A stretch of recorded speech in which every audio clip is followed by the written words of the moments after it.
So hi guys, I'm Martin Kennard. I'm racing in the Street Bike Cup. Just been out doing my qualifying, and this is the bike I built. Finished it in 2014. It's a 1980 Honda CB750 with a Suzuki GSXF750 engine. Decided to build a bike several years ago.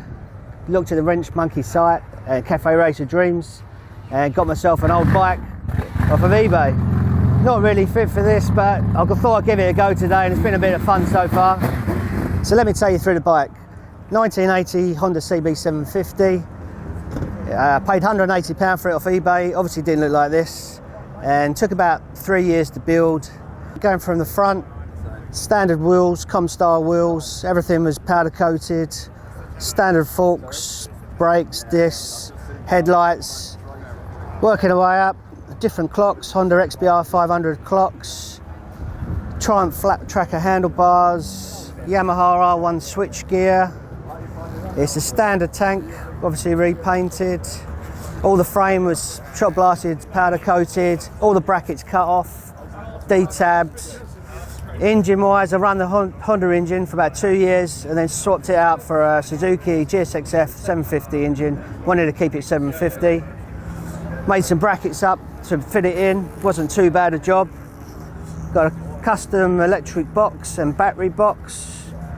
Made a custom seat and seat pan, and cut the back of the frame off as usual, had a loop welded on. That's a AJS rear mudguard, custom tail lamp, but Hagen rear shocks, standard back wheel. The rest of it's pretty, you can see what it's like. Runs all right with the K&N filters, had to rejet it a bit.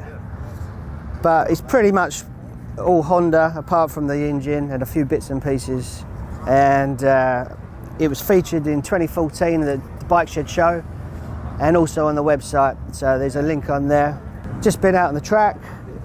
Didn't go too bad, but it does twist up a bit.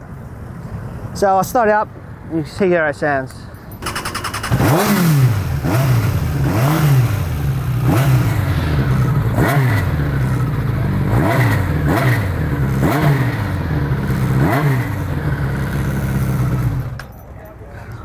Got a Mac 4-into-1 exhaust on it, and stainless steel downpipes, Bandit 1200 oil cooler on it, and I've been riding it on the road now for about 6 years. So that's the bike. Hope you liked it. Thanks for watching, and there's a feature on the Bike Shed website for some pictures with the old engine if you want to have a look. Thanks.